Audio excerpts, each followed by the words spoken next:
तो दोस्तों आज सुबह एक बहुत ही दुखदायक एक न्यूज़ आई है कि रतन टाटा जी अभी नहीं रहे। आज सुबह नहीं, कल रात को ही आ चुकी थी, पर मैंने कल रात को देखी नहीं। आज सुबह मैंने उठ के मैंने देखी और लिटरली बहुत लोग सब नाराज है। ऐसा लग रहा है कोई अपना चला गया, समझ रहे हो?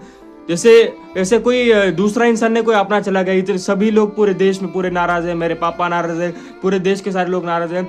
तो मैं, अगर आप ये वीडियो देख रहे हो, मुझे मालूम नहीं, मैं कॉमेडी की बातें करता हूँ इस चैनल पर आज थोड़ा बुरा दिन है, तो आज कोई भी नहीं हंसेगा, लाइक कोई भी ऐसा फनी कमेंट नहीं करेगा। तो कमेंट में जो भी हो, जो भी रिलीजन के लोग हो, जो क्रिश्चियन लोग हो तो RIP लिखो, अगर मेरी तरह हिंदू हो तो ओम शांति लिखो, या फिर मुस्लिम लोग का मुझे मालूम नहीं वो लिख दो गाइज।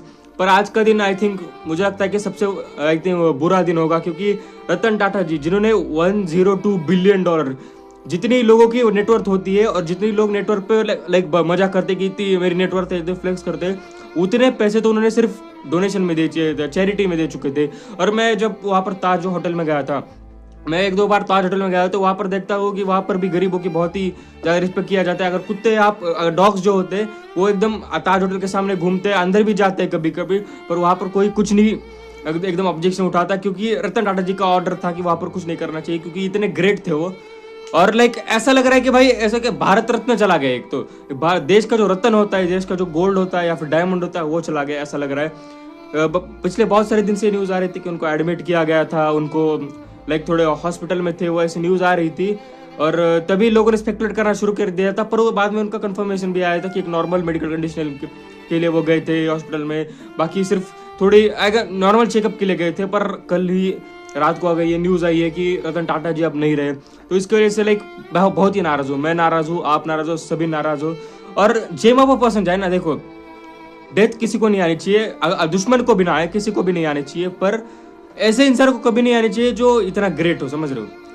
ग्रेट इंसानों को डेथ जल्दी आ जाती है, पर भाई वो बहुत ग्रेट थे भाई। बहुत ही स्टोरीज हमने बचपन से हमने उनकी स्टोरीज देखे देखे हम बड़े हुए कि वो इतने ग्रेट थे, उन्होंने इतना डोनेशन किया, या फिर जो इंस्पिरेशनल स्टोरीज थी कि वो कहाँ से कहाँ गए। उनके फादर भी बहुत ही इंस्पिरेशनल स्टोरी थी उनकी भी, जमशेद जी की। हमारे यहाँ तो स्कूल में पढ़ाया जाता था उनके फादर की स्टोरीज को। अभी जो अगली जनरेशन होगी उनको रतन टाटा जी की स्टोरी बताई जाएगी। उन्हें भारत में बहुत ज़्यादा रिवॉल्यूशन लाया, जैसे कि Tata nano, India most affordable car उसको बोला गया था। बाद में उसको ट्रोल भी किया उस कार को, पर इंडिया मोस्ट अफोर्डेबल कार बोला गया था। और वो हमेशा गरीब लोगों के लिए सोचते थे, जो मिडिल क्लास गरीब लोग थे उनके लिए सोचते थे। उनके लिए एक सादी कार ला दी जो 1 लाख में लगती थी, जो जितनी प्राइस में आजकल मोटरसाइकिल नहीं बनती उतनी प्राइस में उन्होंने कार ला दी थी। इतना ह्यूज रिस्पेक्ट थी। वो गरीबों की भी बहुत मदद करते थे। उन्होंने टाटा स्टील लाया, जो टाटा स्टील की वजह से लाइक अपने देश का इंफ्रास्ट्रक्चर बनने में, सिर्फ अपने देश का नहीं बाहर की कंट्रीज का भी इंफ्रास्ट्रक्चर बनने में बहुत ही ज़्यादा मदद हुई। और वो पॉपुलर भी बहुत थे लोगों में। अगर आप बाहर की कंट्री में जाते तो बाहर की कंट्री के भी बहुत लोगों को मालूम था कि रतन टाटा जी एक है इंडिया के बिजनेस में जो बहुत ही अच्छे, और बहुत नहीं यार, ऐसा नहीं होना चाहिए था। मालूम कि अगर कोई, देखो डेथ इज इनएविटेबल भाई, सबके लाइक किस्मत में लिखा होता है कि कब वो आएंगे और कब जाएंगे। पर भाई बुरा तो लगता ना भाई, हर चीज़ के लिए सबको बुरा लगता है। अगर इंसानी नेचर है कि तुम्हें भी बुरा लग रहा होगा, अभी मुझे भी बुरा लग रहा है, सबको बुरा लगता है भाई। और रतन टाटा जी, मैं तो ये बोलना चाहूँगा कि सब लोग ट्रिब्यूट दो। मैं जैसे मैंने अभी वीडियो बनाया, आप भी वीडियो बनाओ, या फिर आप कमेंट सेक्शन में कमेंट भी लिख सकते हो कि RIP या फिर ओम शांति रतन टाटा जी। भाई हम सब उनको बहुत ही मिस करेंगे, क्योंकि एक जेम ऑफ पर्सन थे वो। उनके पूरी दुनिया लाइक आई थिंक पूरी दुनिया अभी नाराज होगी, क्योंकि पूरी दुनिया पे अभी एक ही खबर चल रही है कि रतन टाटा जी नहीं रहे। और लाइक जेम ऑफ पर्सन थे वो, बहुत ही मैं तो बहुत ही बचपन से उनके स्टोरी से इंस्पिरेशन लिया हूँ। रील्स में अगर उनकी स्टोरी आ गई, या फिर यूट्यूब पे मैंने बहुत ही उनकी डॉक्यूमेंट्री भी पढ़ी है। बहुत ही मुझे तभी लगा था कि अगर इंसान बनना है, अगर पैसे वाला, कि अगर आपके पास बहुत ही बिलियंस में पैसा है तो फिर इस आदमी जैसा बनना है। अगर मेरे पास बिलियंस में पैसा है ना, तो मैं इस आदमी जैसा बनना है कि जो गरीबों की मदद करे। कुछ लोग होते हैं जो बिलियनर होते हैं, अमीर होते हैं, जो अमीरों का ही भला करते हैं, अमीरों के ही साथ रहते हैं।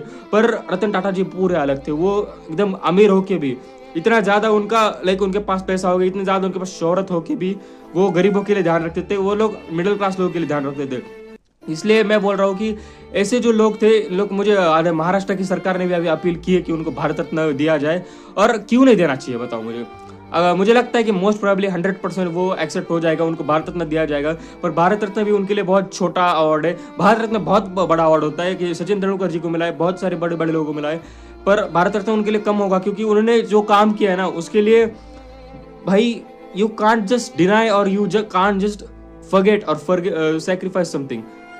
जो उन्होंने किया है, जो तुम कभी नहीं कर सकते। मैंने कभी नहीं देखा कि इतना ज़्यादा पैसा होने के बाद, बिलियनर होने के बाद किसी ने इतना किया हो। तो ओम शांति रतन टाटा जी और सभी को। और चैनल मैं नहीं बोलूँगा इस वीडियो में किसी को चैनल को सब्सक्राइब करने को, सिर्फ कमेंट में RIP लिख दीजिएगा। Bye bye.